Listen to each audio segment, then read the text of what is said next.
Boa noite e sejam bem-vindos à primeira emissão das Conversas de Outro Género, a nova rúbrica semanal da SPTV que irá para o ar todas as terças-feiras às 21 horas. Este pretende ser um espaço descontraído, de debate e partilhar ideias e preocupações sobre a atualidade. À conversa serão chamados assuntos que, estando mais ou menos na ordem do dia, merecem ser vistos por diferentes ângulos e sensibilidades. Não é um programa feminista, apesar de começar com uma ronda de análise feita no feminino por quem aceitou o desafio de acrescentar valor ao debate público, partilhando a forma como olha para a atualidade. Nesta primeira edição, vamos estar à conversa com Carla Eliana Tavares e Ana Sanches, a quem agradecemos desde já o facto de terem aceito o nosso convite. Boa noite, Carla, e antes de mais gostava de dizer que a composição deste painel já foi classificada como sendo um claro desrespeito pelas regras de paridade. Queres comentar?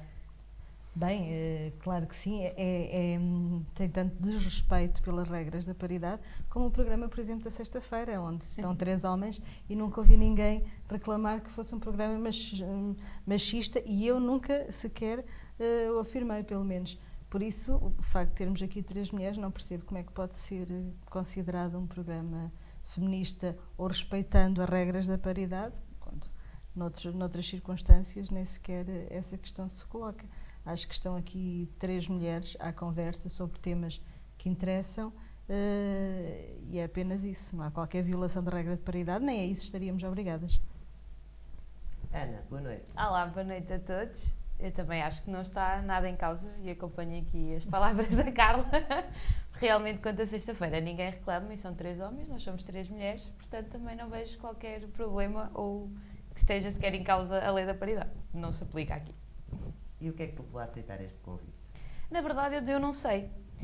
Mas eu acho que isso é o mais divertido disto, pelo facto de ser um desafio e ser algo diferente, porque podemos estar aqui à conversa num registro mais informal e falar de coisas práticas que nos preocupam a todos de alguma forma e que possamos falar para que todas as pessoas, nós que aqui estamos e quem nos vê, consiga de facto entender. Portanto, é importante falar de assuntos sérios de forma séria, mas há outros que também podem ser conversados de outra forma, num registro um bocadinho mais informal, passar uma mensagem diferente. Não podemos fugir ao tema do momento e a nossa conversa não poderia ficar imune aos efeitos que o vírus teve no país e no mundo nos últimos tempos. A pergunta que se põe é: que pandemónio é que esta pandemia causou nas nossas vidas? Quem é que começa? Pode ser a Carla. Um enorme pandemónio.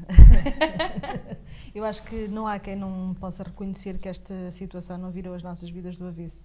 Desde logo ao nível de organização do dia-a-dia, organização do trabalho, a organização das vidas propriamente ditas e também a forma como nós encaramos o dia-a-dia e os cuidados que hoje em dia também temos que ter para sair de casa, para levar os nossos filhos ao infantário, agora que já é possível, mas de facto tudo aquilo que nós estávamos habituados, toda a nossa realidade foi alterada após o 13 de março de 2020, ou se quisermos após o 15 ou 16 de março de 2020, porque tudo aquilo, a forma como nós nos relacionávamos uns com os outros, a forma como nos cumprimentávamos, enfim, as coisas mais simples que faziam parte do nosso dia-a-dia, por força desta situação, foram radicalmente alteradas. E isto para não falar naquilo que é de facto mais grave, que é as pessoas que de um momento para o outro se viram privadas do seu trabalho, dos seus empregos, das suas vidas. Enfim, tudo isto trouxe uma alteração muito grande e sobretudo uma grande incerteza, pelo menos eu sinto assim, e já o refleti desta forma muitas vezes. Aquilo que mais me preocupa é o facto de nós não termos a certeza quando é que isto vai passar. Não sabemos. Não sabemos até quando é que vamos ter que ter estes cuidados, até quando é que temos que nos evitar cumprimentar, até quando é que temos que evitar estarmos juntos, abraçar-nos, tocar-nos, enfim, fazer todas aquelas coisas simples que eram normais e que fazem parte de nós enquanto ser humano, enquanto ser social. E de facto isso é das coisas que a mim mais me preocupa e que mais inquieta, é precisamente o não saber durante quanto tempo mais nós ainda vamos viver nesta nova realidade totalmente virada do avesso. Foram muitas alterações, não foram? Foram. A primeira alteração de todas, se me permitem brincar, é a forma como uma pessoa lava as mãos. Eu juro. Já aprendeste como deve É ser. isso, porque eu achava que sabia lavar as mãos e afinal não. Isto um bocadinho em jeito de brincadeira, esse é o primeiro pandemónio, que é o lavar as mãos, a preocupação de se de facto estamos a fazer aquilo de forma correta. Na verdade, concordo com a Carla, porque isto virou a nossa vida do avesso, sobretudo na forma de nos relacionarmos com os outros, e depois na questão de trabalho, que é onde eu acho que na verdade nós sentimos mais, porque eu acho que na parte da relação nós adaptamos-nos com maior facilidade e vamos nos habituando a esta diferença. Nas questões de trabalho, onde eu acho que isto eventualmente causa mais algum mal-estar, e essa indecisão, o não sabermos quando é que isto termina, de facto acho que é o pior de tudo.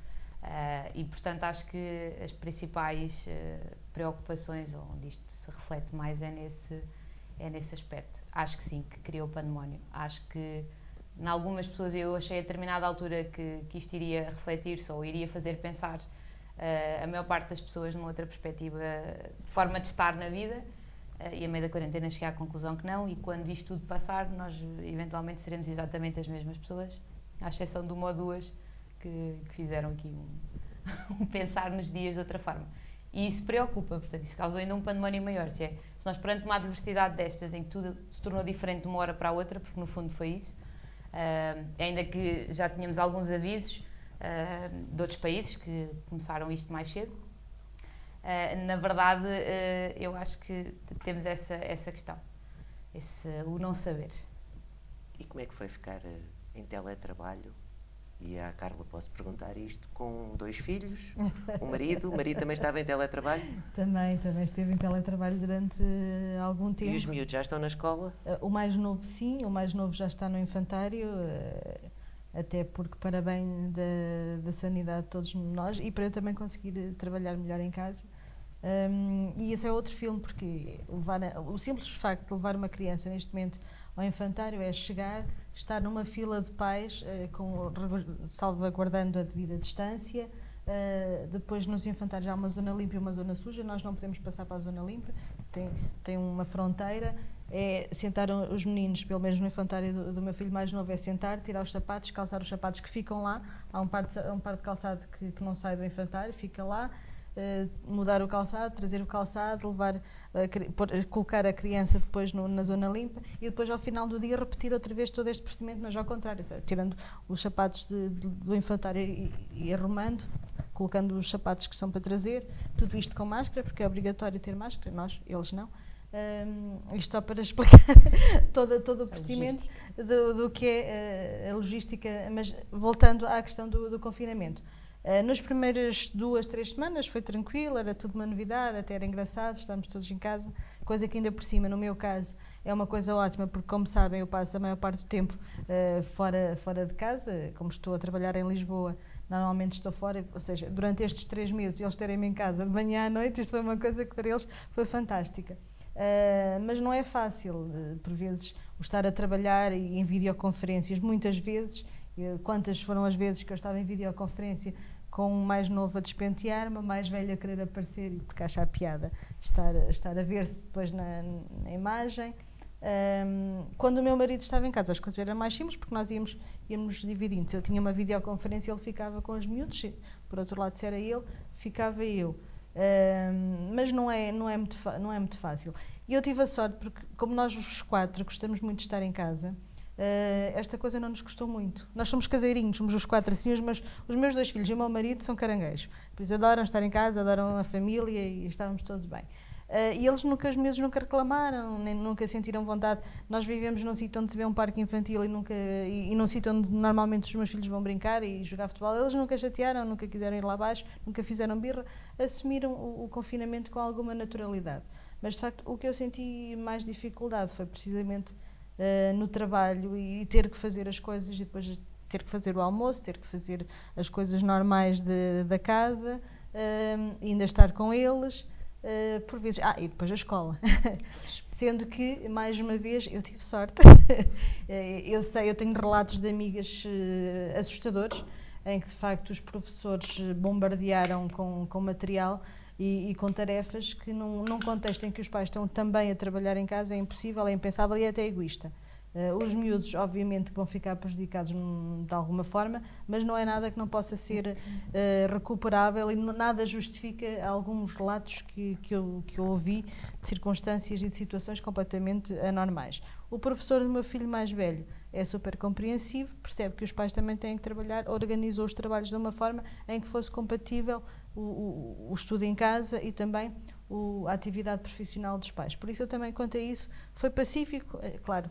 As manhãs muitas vezes muitas vezes não, todas as manhãs eram para, e essas ainda continuam para a telescola, porque se eu não estiver ao pé do meu filho mais velho a ver o estudo em casa, quando dou por ela ele está a pôr para a frente, porque nós nunca vemos exatamente às 9 horas, porque às vezes é difícil que eles às 9 horas esteja ali, vê sempre um bocadinho mais tarde, e então se nos descuidarmos ele está a andar para a frente para se safar a aula, e há algumas aulas sobretudo que ele não gosta muito, por isso tem que assistir àquilo religiosamente, mas não foi fácil, não. Não foi fácil. Não foi fácil e se calhar, e essa é uma das questões, poderá ter criado algumas desigualdades. Imensas desigualdades, aliás, esse é um dos perigos e é uma das circunstâncias preocupantes desta pandemia, que as pessoas não viveram a pandemia todos da mesma forma. Há aquela expressão que ficou célebre, estamos todos no mesmo barco, nós estamos todos no mesmo barco. Podemos estar no mesmo mar, mas uns estão de ato, outros de bateira, exatamente, não é? eu de jangada, e de facto, aliás, este simples facto, ou este simples relato que eu estou a dizer, que eu tive alguma sorte, os meus filhos tiveram sorte, porque nós felizmente tínhamos em casa meios informáticos suficientes para que todos eles pudessem estar entretidos ou ocupados ou ter acesso aos meios digitais para a frequência e para poderem fazer os trabalhos da escola, mas infelizmente nós sabemos que uma grande parte das famílias não tiveram essa possibilidade e mesmo a própria vivência da pandemia não foi feita por todos da mesma forma. E não nos podemos, e voltamos à questão, que é uma das questões que eu acho que é mais preocupante nesta situação, é precisamente as famílias que ficaram privadas de uma parte substancial dos seus rendimentos e que de forma muito difícil conseguiram no dia-a-dia estar com a cabeça, se calhar muitas vezes liberta e disponível para também estar a fazer o acompanhamento necessário aos filhos e preocupados que estariam certamente com as suas vidas, com os seus trabalhos e com se amanhã poderiam ou não ter forma de prover por uma simples por manter a alimentação, a vida normal dos seus filhos, da sua família, no fundo. Ana. Então, para mim, eu não tenho filhos, não é? Como é público. E, portanto, eu senti o teletrabalho de uma forma completamente diferente. E aqui iria contrariar-te dizendo... vou contrariar-te dizendo que eu também sou caranguejo e faço parte daquela facção de pessoas que eu odiava estar em casa. Uma vida social extremamente ativa, muitas horas de trabalho e, portanto, estar em casa era uma coisa que nunca acontecia. Eu costumo brincar a dizer que havia semanas inteiras que eu não entrava na minha sala sequer. Portanto, confesso que aquelas primeiras 2 semanas de ficar em casa, Deus me livre, alguém que me venha cortar os pulsos empicotado para eu sentir de facto o que está a acontecer. A verdade é que passadas essas 2 semanas eu cheguei à conclusão que eu adoro estar em casa e que por mim trabalhava em casa o resto dos meus dias. Agora, eu sei, não tenho filhos... a tua essência de caranguejo. Se calhar é isso. Não, isto para dizer o quê? Eu acho que os 2 problemas que eu associo à questão do teletrabalho, a primeira é, nem em todas as áreas isto é possível, e nas que é possível nem todos estavam preparados para isto, no sentido de não teres tudo o que é o material de trabalho, no fundo, informatizado, ou teres condições de termos informáticos. Eu, se calhar, com a idade que tenho, teoricamente será normal ter um computador portátil, mas se calhar para alguém com mais 20 anos do que eu, não. E isto não me choca, é normal, são gerações diferentes e, portanto, aqui não vejo nenhum mal gigante por causa disso. Mas a verdade é que, portanto, o facto de não estarem as empresas, falando assim grosso modo, preparadas informaticamente para ficar em casa, ainda termos muita ideia de que precisamos estar a olhar para o trabalhador para perceber que ele está a trabalhar. Eu acho que isso também foi comum em algumas circunstâncias e pelo menos trocas de impressões que tive. E quanto à questão de quem tinha filhos, tinha e tem naturalmente, eu também acho que nós criámos aqui um mito, e vão-me cair todos em cima com isto, que é nós temos que estar ao pé dos miúdos 24 horas. Nós não deixamos que os miúdos sejam um bocadinho autónomos, e criámos muita ideia, os miúdos não podem falhar. Esta é a imagem que tenho. Não, o problema não é nós estarmos ao pé deles, o problema é eles quererem estar ao pé de nós. Também, naturalmente. Mas de alguns relatos que eu vi, um bocado a necessidade que os pais que nunca estiveram, fruto das vidas que levam, agora quiseram passar a estar as 24 horas. E também não damos algum sentido de responsabilidade aos miúdos ter que atingir um determinado objetivo. Eu acho que temos que saber criar aqui um equilíbrio, mas naturalmente eu não posso verter muito sobre esta matéria porque não tenho filhos e, portanto, haverá um conjunto de argumentos que eu nunca poderei rebater por razões óbvias. Pronto, mas se pudesse, eu continuaria no regime de teletrabalho. Naturalmente trabalhei muito mais horas do que se estivesse só confinada no escritório, mas permite-nos outra liberdade. Consegue, e especialmente na minha área, há coisas que eu consigo estudar com outra tranquilidade, ou posso fazer mais daqui a um bocadinho, ou gerir o tempo de outra forma.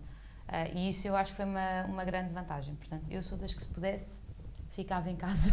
Sim, mas isso trabalhar. também, já agora, se me permites, é uma coisa que no futuro, nesta circunstância, as pessoas foram obrigadas a estar em teletrabalho. Sim. Não havia sequer uma situação de preparação para que as pessoas ficassem em teletrabalho. Eu preocupo-me, por exemplo, se no futuro, e não é um futuro muito longe, às vezes quando falo em futuro dá um bocado a ideia que é daqui a X anos. O futuro é já amanhã. Sim, eu acho que será que nós mudamos para sempre da perspectiva da entidade patronal, por exemplo, esta flexibilidade? Por exemplo, tu quando ficas em casa porque tens um dos miúdos doentes, vais poder continuar a ficar em casa só o ficar porque o miúdo está doente, ou passas a ficar agora numa espécie de regime de teletrabalho, não ainda há questão jurídica? Essa é uma das situações que eu espero que fique mais resolvida com esta situação. Pronto. Porque de facto é um dos exemplos, é curioso dizeres isso, porque esse é um dos exemplos que eu dou muitas vezes. Não há necessidade nenhuma com uma pessoa que precisa ficar em casa com o filho, porque está apenas com febre, ter faltar ao trabalho, quando pode perfeitamente estar a trabalhar então, em casa. Por exemplo, será que tu não podes reduzir o teu trabalho no local, o teu horário de trabalho no escritório físico, para poderes ir levar os miúdos de manhã e buscá-los ao final do dia, ir com eles às atividades? Não dá para gerir de outra forma?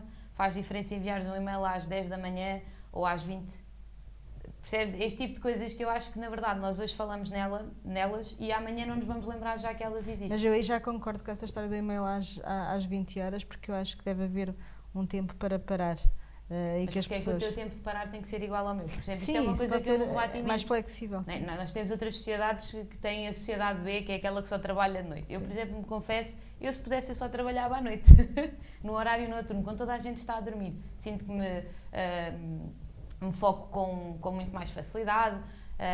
Sou muito, por exemplo, 2 horas à noite se calhar rendem mais do que 2 horas de dia. Simples facto do telemóvel não tocar, seja ele de trabalho ou a título pessoal. Sim, isso é uma perspectiva interessante, por acaso. Pronto, também deve ser tido em conta. Coisas, por exemplo, eu dou por mim a pensar, houve coisas que eu fiz durante a quarentena, chamemos-lo assim, houve coisas que eu fiz que numa situação normal eu não teria tempo para fazer. Aquela típica história dos passeios higiênicos. Eu há meses que não fazia disto. E eu até vou um bocadinho, aquela meia horinha ali para espairecer e depois venho e trabalho mais um bocado. Portanto, eu acho que há trabalhos onde estabelecem objetivos e é possível trabalhar por objetivos. Eu sei que isto não é transversal a todas as áreas, mas há um conjunto delas onde nós achamos que isto não dá para aplicar e na verdade até dá. Portanto, tu sabes o teu trabalho que tens para fazer, tanto faz que o faças naturalmente, volto a ressalvar, não dá para ser em todas. Mas há uma grande maioria onde isto podia ser aplicado e na verdade não o é. Pronto. Foram só os passeios higiênicos ou posso perguntar-te quantas gavetas arrumaste? Nenhuma. É impossível. Nas redes sociais passei 2 meses a ver pessoas a arrumar gavetas, a limpar armários, a criar roupa. Quando terminei o meu período de quarentena, eu regressei ao escritório na semana passada e fiz precisamente uma publicação quase em jeito de resumo no meu diário de bordo da quarentena, porque eu acho que será engraçadíssimo daqui a 20 anos, quando nós não nos lembrarmos do Covid, assim espero, a recordar aquilo numa memória qualquer perdida numa nuvem. E saber que, por exemplo, eu não fiz a maior parte das coisas que vi todas as pessoas fazerem. Eu não li um único livro, eu não arrumei nenhuma gaveta, eu não fiz bolos, não virei padeira, não fiz nada dessas coisas, porque eu trabalhei muito mais e o tempo que me sobrava, que não ia para a vida social típica minha, não é? O que eu fazia era estar comigo. Eu fiz coisas como estar só... há uma coisa que eu adoro, que é estar sentada no chão da sala, do quarto, a fazer nada. Eu fiz isto, eu não fazia isto. Portanto, eu fiz outras coisas que eu sempre gostei de fazer e que naturalmente com a agitação dos dias, dos dias ditos normais, não fiz e passei a fazê-lo durante a quarentena. Mas essas coisas óbvias e que toda a gente fez, eu não fiz. Eu confesso. Carla, leste muitos livros? Não. Nenhum? Comecei. Comecei, mas ainda não consegui acabar. Pão, fizeste? Pão, fiz pão. Sobretudo naquela fase em que, no início, em que não havia ainda muita segurança para sair e que não dava para ir ao pão, eu fiz 1 ou 2 fornadas de pão. Desculpa interromper. Mas foram únicas. Fiz bolos fiz muitos, no início, mas sobretudo porque o meu filho me pedia para fazer bolos e eu fazia bolos. Ainda apanhaste o fermento? Nunca tive problemas, não tive qualquer problema de escassez de bens, nem de falta Nem o de papel higiênico no início? Não, porque isso o meu marido comprou logo. Pronto, Que até deu a oportunidade. Ele foi a sambarcar o papel higiênico e depois até deu a oportunidade, porque o dia 19 de março foi logo no início do confinamento, e até fizemos um post engraçado no Facebook com os meus filhos a oferecer ao pai que era possível um coisa enorme de papel higiênico. E os miúdos ajudaram em casa? O teu marido ajudou mais em casa estando os 4? Os maridos não ajudam, colaboram e partilhamos tarefas. Essa coisa do ajudar é uma coisa que tem que ser eliminada do nosso vocabulário quando nos referimos às tarefas domésticas ou do lar desempenhadas pelos maridos, pelos companheiros, pelos homens da casa, enfim. Nós partilhamos tarefas, mas não foi preciso o confinamento para isso, nós já o fazíamos. Aliás, mal era com uma vida como a que nós temos, se nós não tivéssemos desde há muito tempo habituados a partilhar essas tarefas e ele ficar habituado a ficar com os miúdos muitas vezes como fica.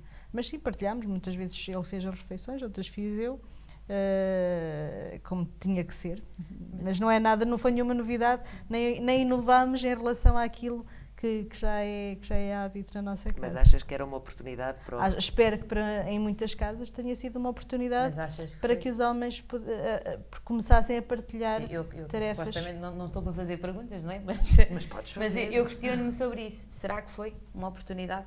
Não, eu acho que em muitas situações não, e aliás eu creio que esse terá sido motivo justificativo para muita discussão. E voltando um bocadinho à questão ainda Exato. Aliás, eu costumo brincar a dizer que há ter havido casais que só se conheceram esta quarentena. Sim, ainda que casados há uma série de anos, mas isto sou eu aqui. Sim, por acaso eu e o meu marido conversámos sobre isso.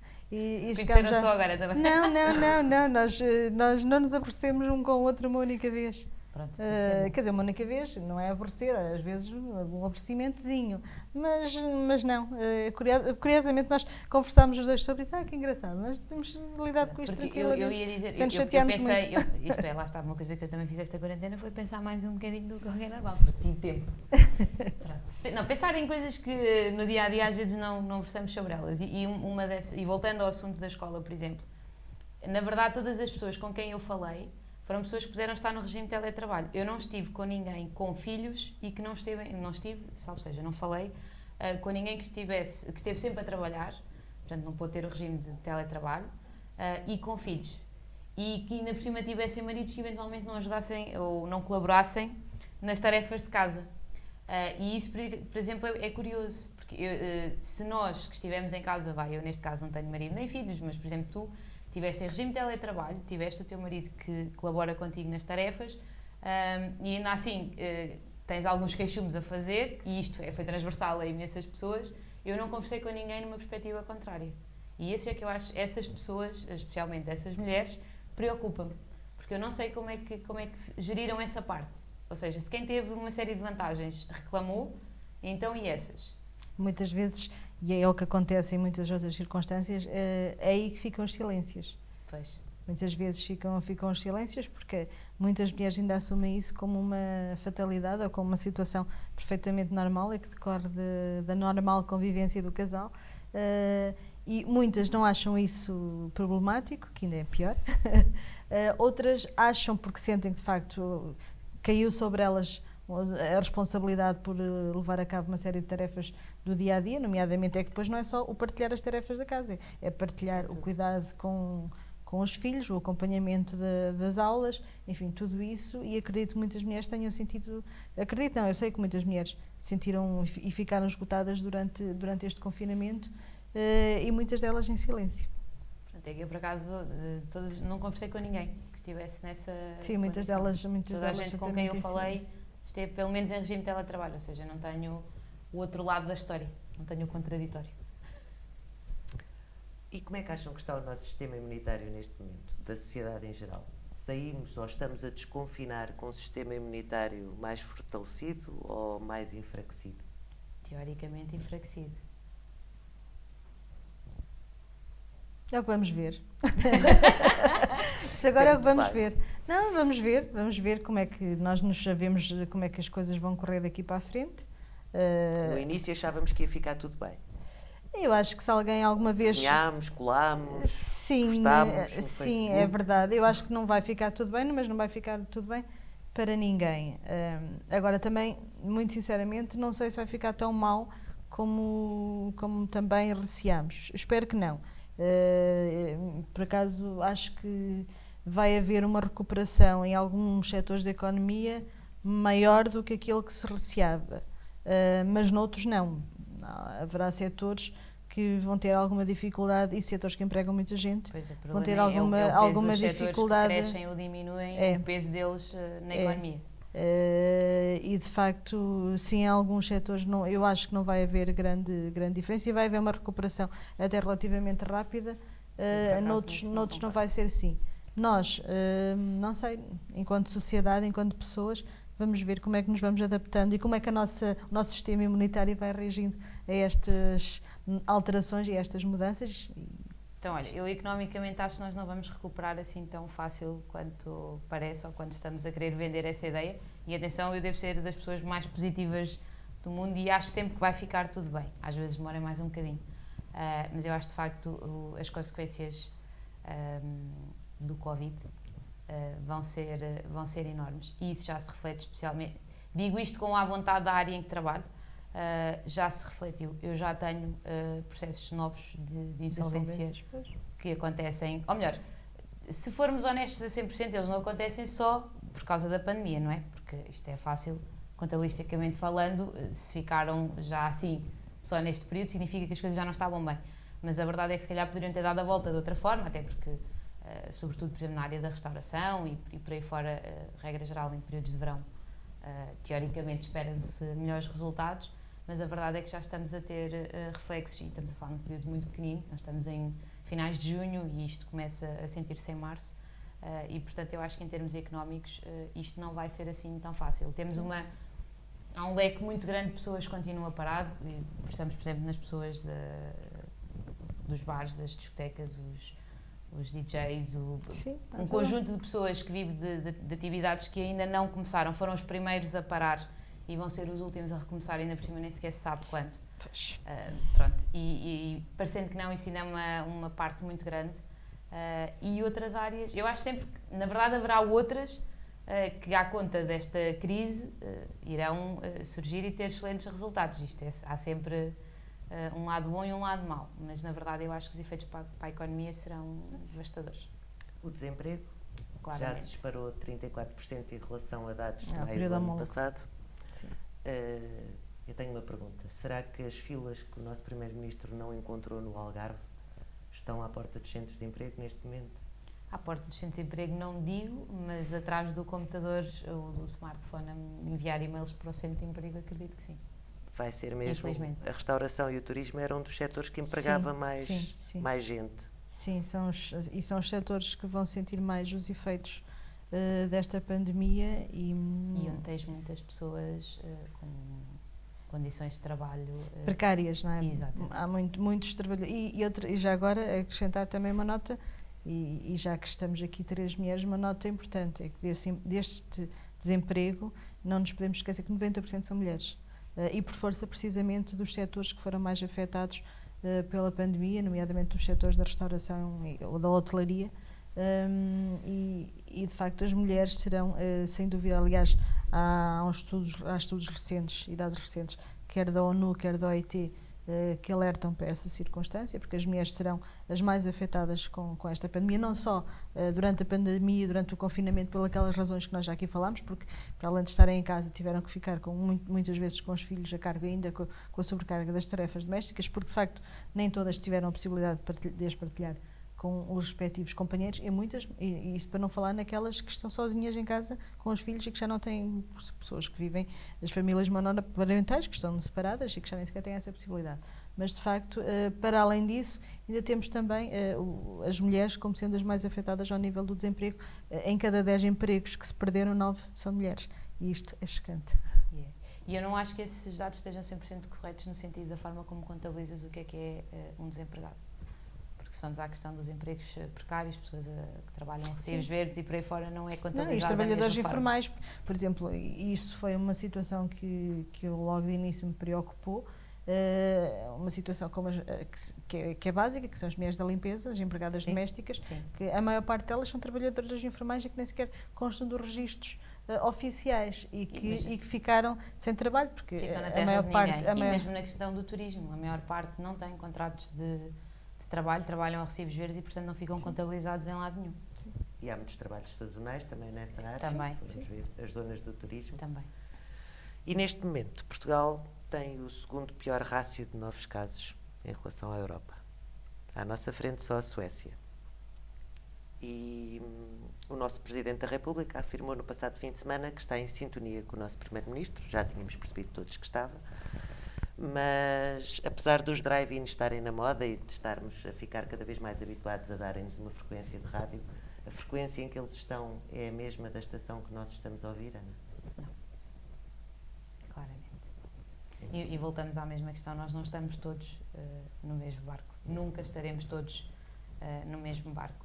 E, portanto, claramente a frequência não é a mesma. E às vezes passam até um bocadinho a ideia de um mundo um bocadinho utópico que não mesmo onde nós nos encontramos neste momento. E isso é só assustador. Eu acho que o discurso tem que ser positivo no sentido de nós temos que saber dar a volta, mas eu também sou das que acha que devemos ser assertivos e tem que haver alguma verdade.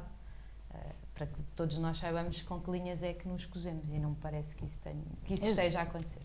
Eu já não concordo assim tanto, porque eu acho, não concordo, porque eu acho que desde logo nós estamos a falar de rácios, ou seja, nós estamos a falar de números face ao número de habitantes que o nosso país tem. Nós não nos podemos esquecer dos fatores essenciais. Portugal desconfinou já há um mês, um pouco mais de um mês. Estes são os efeitos normais também de um desconfinamento. O Governo tem estado bem e respondido bem. Vocês dir-me-ão, também não poderias dizer outra coisa. Podias, talvez. Não podias, pois não. Podia, mas não o diria porque eu de facto concordo e eu acho que o Governo esteve muito bem na forma como respondeu a esta questão da pandemia.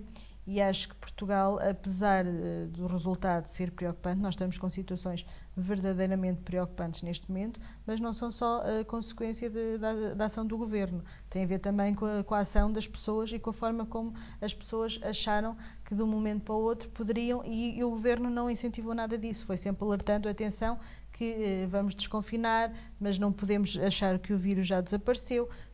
O passo que o Primeiro-Ministro disse várias vezes, o passo que agora estamos a dar à frente, podemos ter que dar atrás. O que o Primeiro-Ministro fez, e claro que enquanto Primeiro-Ministro tinha que o fazer, é também transmitir algum sentimento de confiança em relação às pessoas para procederem a algum desconfinamento, salvaguardando sempre as regras de segurança. O facto de nós termos visto o Sr. Primeiro-Ministro sair e ir a fazer algum jantar fora, ou almoçar fora, ter ido à praia, quer dizer, o que o Primeiro-Ministro quis dizer é que de facto estas coisas podem ser feitas, mas tem que se ter cuidado em fazê-las. Não vimos o Sr. Primeiro-Ministro nem o Sr. Presidente da República em festas com 100 pessoas sem qualquer proteção individual. Mas é possível fazer manifestações com mais do que 100 pessoas. Sim, mas não viste o Primeiro-Ministro nem o Presidente da República a fazer essas... Mas a verdade é que autorizaram. São os nossos órgãos que permitem que isto tivesse acontecido. Da mesma forma como, e tu e eu trabalhamos as duas em Lisboa, percebemos que de facto o desconfinamento lá não está a acontecer nos mesmos moldes do que aqui. Seriam eventualmente necessárias medidas muito mais preventivas. Aliás, neste caso já nem são preventivas.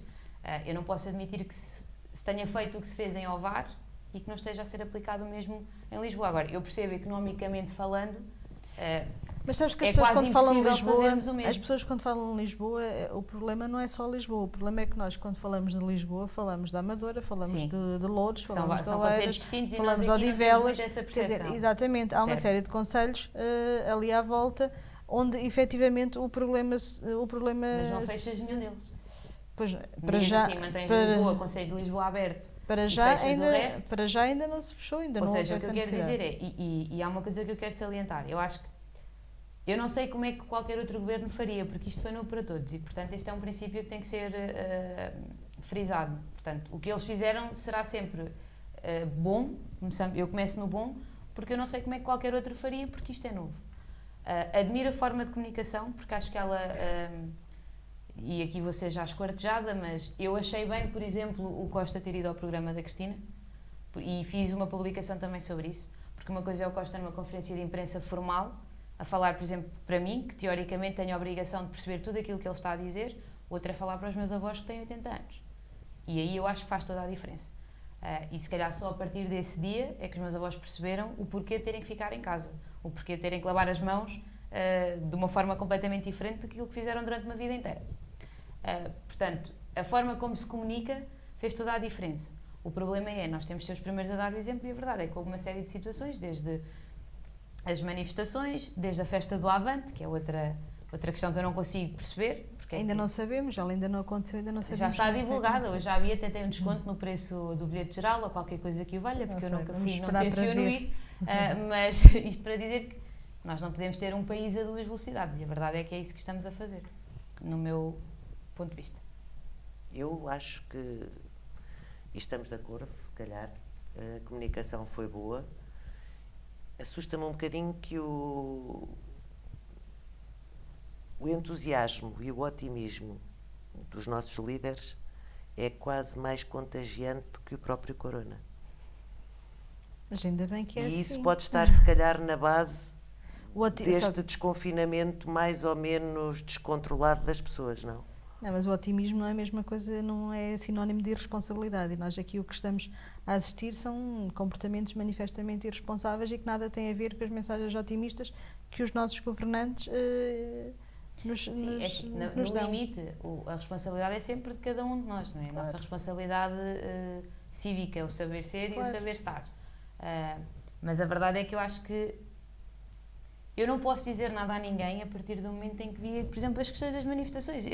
O exemplo tão simples do dia do 1º de Maio, eu desci à parte de fora do meu prédio, estava com a colega que vive comigo, a minha comproprietária de arrendamento, estávamos cá fora. E a polícia passou para cima, voltou a passar para baixo e passou uma terceira vez para cima. A terceira vez mandou-nos recolher, porque teoricamente era para estarmos todos em casa. Claro que, naturalmente, eu tenho 2 dedos de testa e não refilei.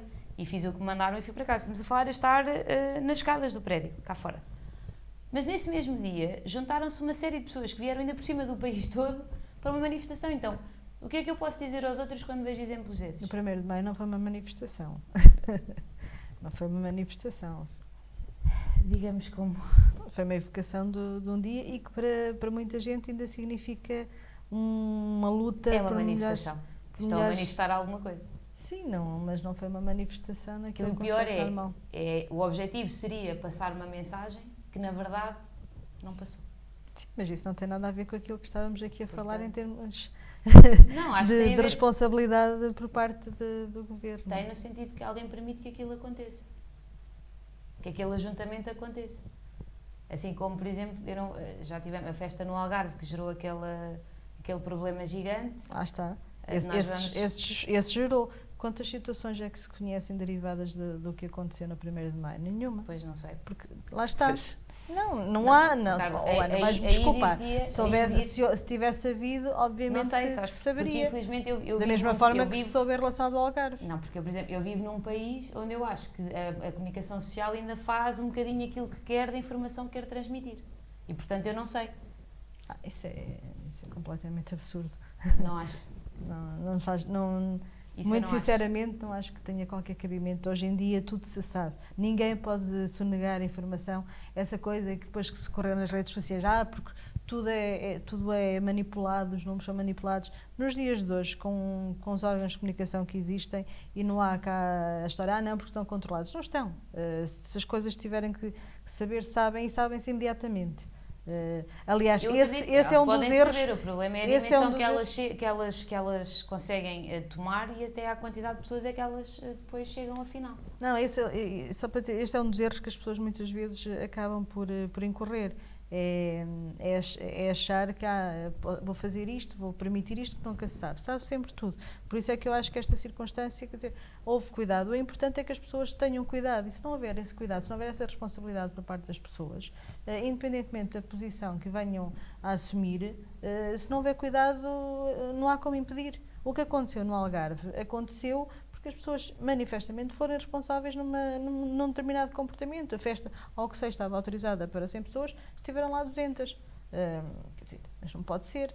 Aí não há quem possa controlar uma circunstância dessa, nem há governo nenhum que possa impedir, não é? Agora, se as pessoas não tiverem cuidado com aquilo que fazem, se não forem responsáveis na gestão dos seus atos, não há nada a fazer. E esse é o maior desafio. No limite do entendimento, não tem que ter necessariamente o paciente zero, não tem que ser necessariamente dos 100 que foram a mais. Pode ser dos 100 que já listam. Eu parece-me que à data 100 pessoas ainda é muito. Por exemplo. Sim, há 100 pessoas ainda é muito. Ainda é muito, mas claro foi autorizado. Sim. E aconteceu. Sim, tem acontecido. Mas atenção. Mas é muito, mas Ana, se as eu... pessoas tiverem cuidado, eu acho muito sinceramente que às vezes nós exageramos. Se as pessoas, lá está, é preciso que cada um de forma individual também tenha os cuidados que são necessários. O problema é que aquelas pessoas que estiveram na festa, não foi só o número de pessoas que estiveram na festa, que as pessoas que estiveram na festa estiveram sem qualquer proteção. E nós, por exemplo, vimos recentemente o espetáculo do Bruno Nogueira no Campo Pequeno, quer dizer, as pessoas estavam, mas havia cuidados, havia espaçamento, as pessoas estavam com máscara. Eu vi imagens diferentes sobre esse espetáculo.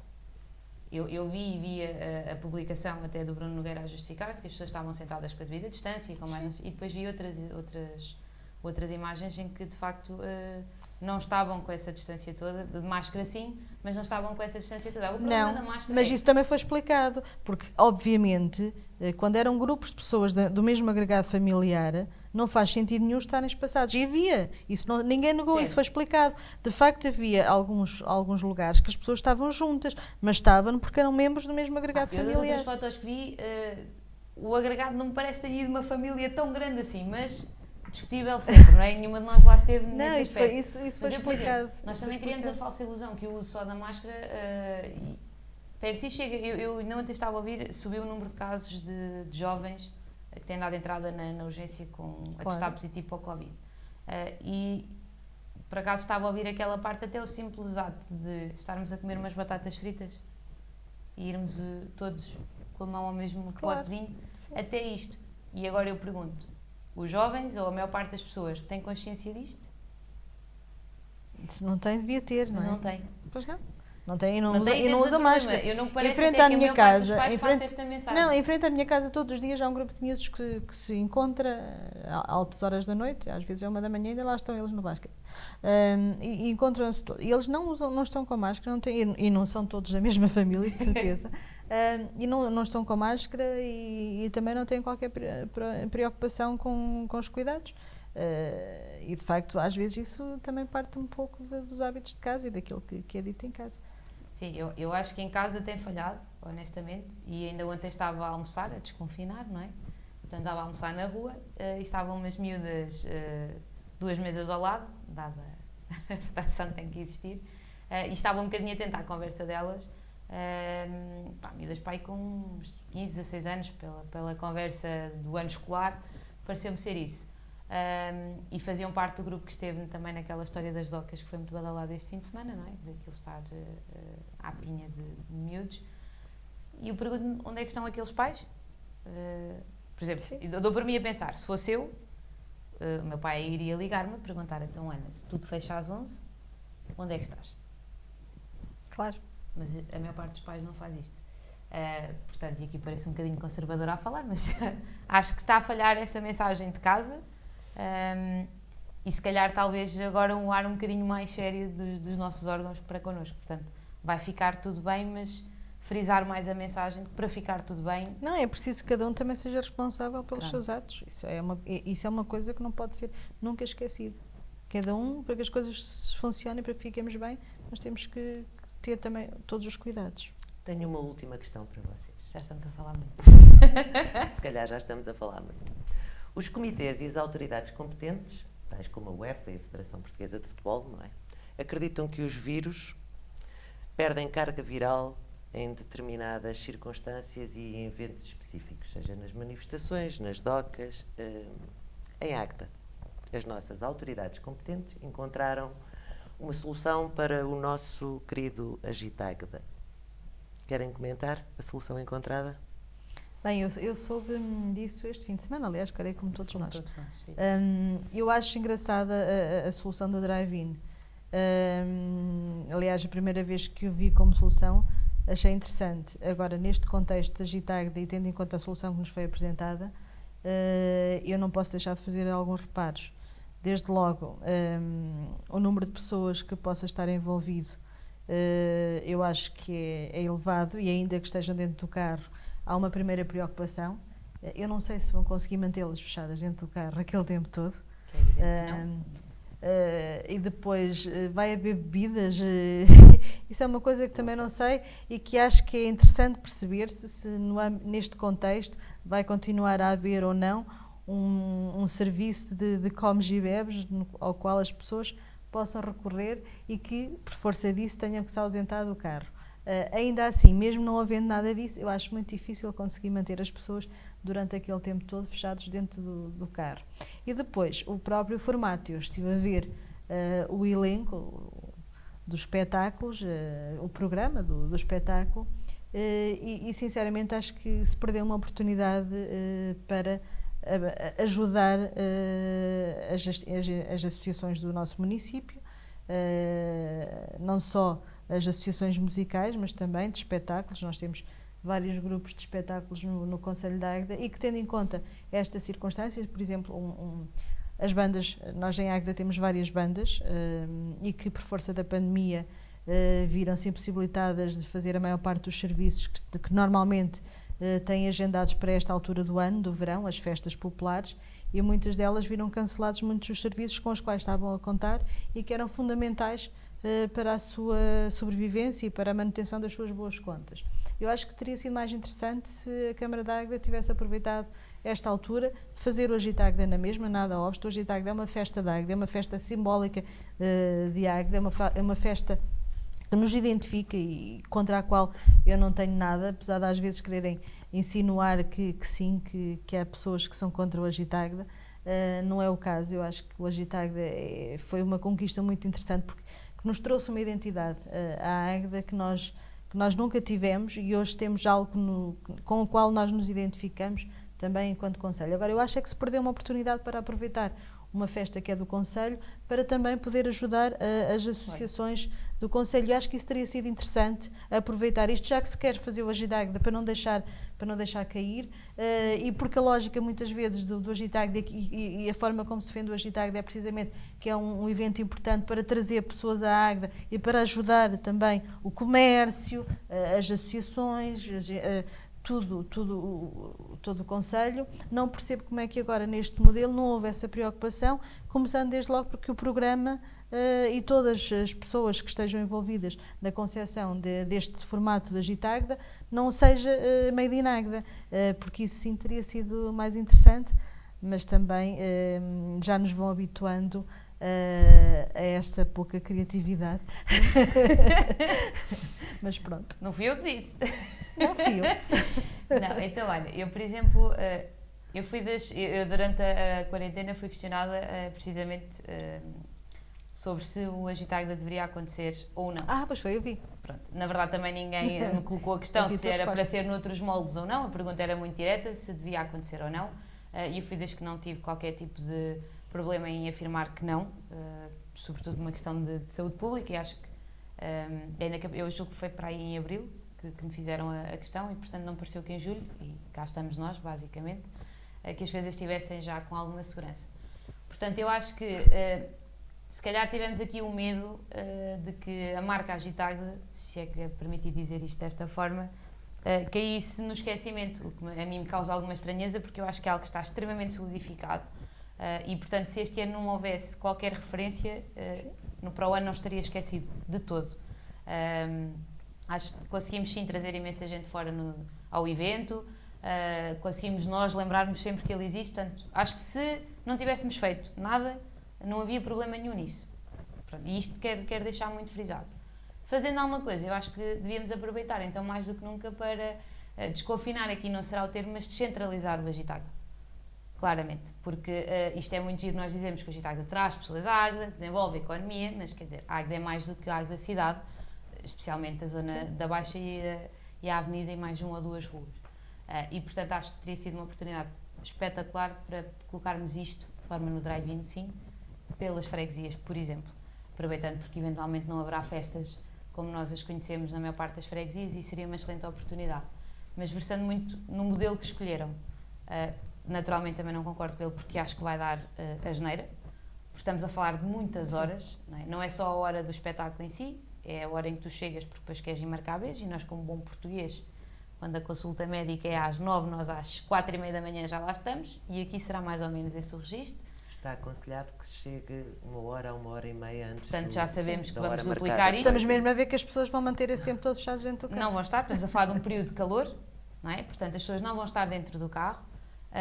Naturalmente, mesmo que fossem 2 horas, o facto de termos que ir às casas de banho, eu acredito que à partida estarão todas as condições, ou aparentemente todas as condições estarão salvaguardadas para que possamos ir à casa de banho. Eventualmente haverá sítio para comes e bebes e guardamos todos a distância dos 2 metros uns dos outros, mas ainda assim eu acho que é horas a mais.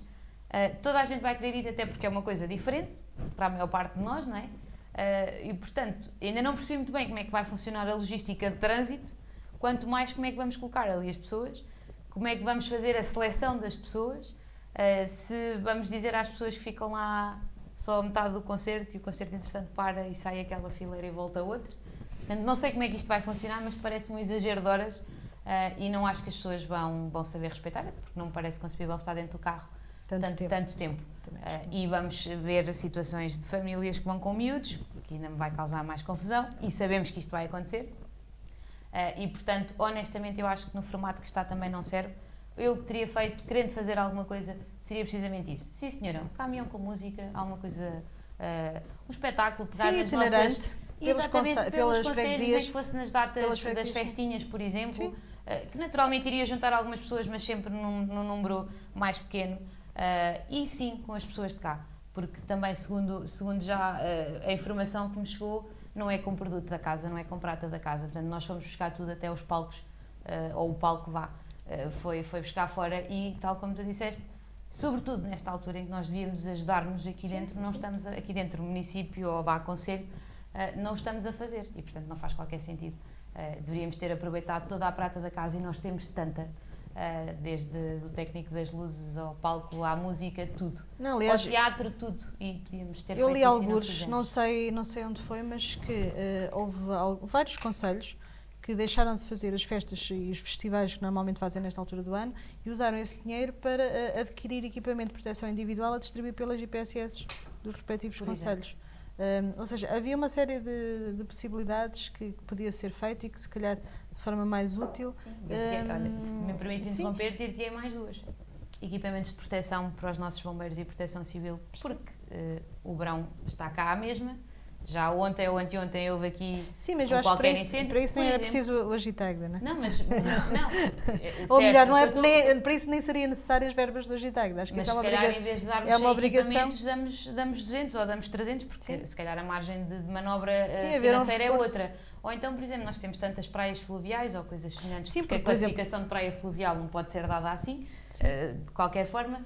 Mas temos tanta coisa e podíamos ter investido aí, por exemplo, porque já percebemos que vamos ter muitas pessoas que não vão para as filas do Algarve, nem se calhar ali para a Praia da Barra ou da Costa Nova, como é tão característico nosso aqui, e se calhar também podíamos ter apostado aí. Ou seja, eu acho que há um conjunto de coisas onde podíamos ter aplicado esta verba de quase 1 milhão de euros, e é importante dizer isto, em tantas coisas, e não o fizemos. Portanto, quisemos à força vender a ideia de um Agitagda.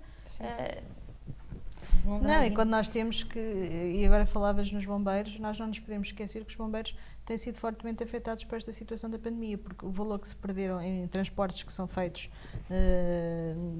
naquilo que é em circunstâncias normais foi imenso. E de facto acho que perdeu-se uma oportunidade de fazer um espetáculo na mesma que pudesse lembrar o Agitagda num outro formato e também aproveitar para ajudar não só as associações, as instituições, Um mas conjunto também... de coisas. Ou seja, o bolo é tão grande que ele podia ter sido distribuído por tantas Sim, mas coisas e tão como eu diferentes. disse, a criatividade é o que é.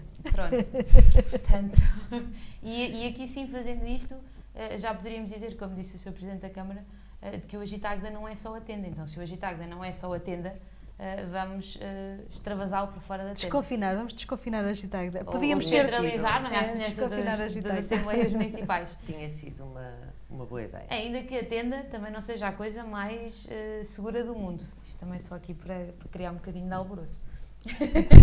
Acho que por hoje chega de alvoroço. Ok. Já nos estamos a esticar muito no tempo. Mas este é um espaço onde vamos tentar dar voz às preocupações. Portanto, sintam-se à vontade para nos fazerem chegar os assuntos que vos preocupem e que gostassem que fossem tema das nossas conversas. Estamos a terminar, mas antes de nos despedirmos, quero agradecer a presença aqui da Ana e da Carla e a vossa aí em casa. Lembrar-vos que as conversas de outro género estão disponíveis no Facebook, no YouTube e no Spotify. E agradecer-vos pelo bocadinho que passaram connosco. Mantenham-se sãos e a salvo e até para a semana.